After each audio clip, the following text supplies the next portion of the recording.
서울 송파구의 아파트 단지 상가. 토지거래 허가구역 재지정돼가지고 어떤 분위기인지 조용했잖아요. 부동산은 문을 열었지만 오가는 사람은 없습니다. 일단 시장은 숨죽이는 모양새. 해제 전에 거래를 할 사람들은 거기 거래를 다 했고요. 그래서 매물 자체가 많이 없는 거 아니에요. 구 전체를 허가구역으로 묶는 이례적인 결정으로 새롭게 규제를 받게 된 지역에선 당장 매매나 임대 계획에 차질을 우려합니다. 재산적으로 피해를 보고 있는 느낌도 들고 있는 거죠. 아파트값 떨어지면 누가 좋아하겠어요. 세금은 세금대로 내는데. 규제 시행 전 24일 전이 마지막 투자 기회라며 서두르는 분위기도 감지됩니다. 진입을 하려고 계획하시고 물건을 보셨던 분들은 다음 주 월요일 전까지는 뭐라 이제 결정을 이제 해야 될 거고. 마용성 등 인근 지역의 추가 가격 상승이나 실거주 의무로 인한 전셋값이 오르는 등 풍선효과 우려도 있습니다. 갭투자 하시겠다는 분들도 전세는 내놓는 거잖아요. 근데 그런 물량도 없어지는 거잖아요. 똘똘한 한 채 선호라는 시장 흐름 속에 결국 집값 상승세를 꺾기 어렵다는 전망도 나옵니다. 불확실성이 클 때는 안전자산 역할을 할 수 있다고 생각하는 수요자들이 많기 때문에 장기적인 집값 안정 효과를 기대하기는 제한적이라고.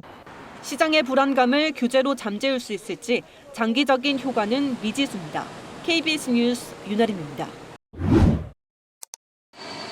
35일 만에 다시 돌아온 토지거래 허가구역은 전보다 크게 늘었습니다.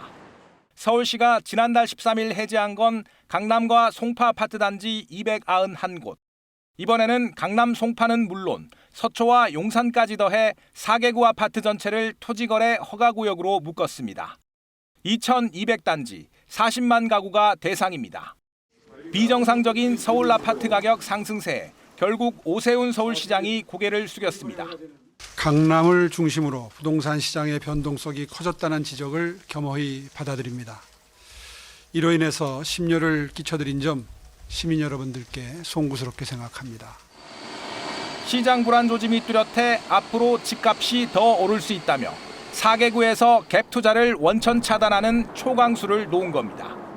정부는 더 강한 규제도 예고합니다. 9월 말까지 6개월인 토지거래 허가구역 지정을 연장할 수 있고 마포와 성동 등 인접지역에 대한 투기 과열지구 추가 지정도 검토하고 있다고 했습니다. 금융권 자율 규제라고는 했지만 가계대출도 조입니다. 집값 오름세 지역의 가계대출 규모를 관리하고 자금 출처도 수시 조사합니다. 투기 소유에 의한 과열 우려가 있는 지역에 대해서는 다각적인 가계대출 관리 방안을 추가적으로 검토하여 선제적으로 대응해 나갈 계획입니다. 서울 면적의 27%로 확대되어 되돌아온 토허제. 성급한 정책 결정이었다는 비판과 함께 규제 확대만 가져왔습니다. KBS 뉴스 이승철입니다.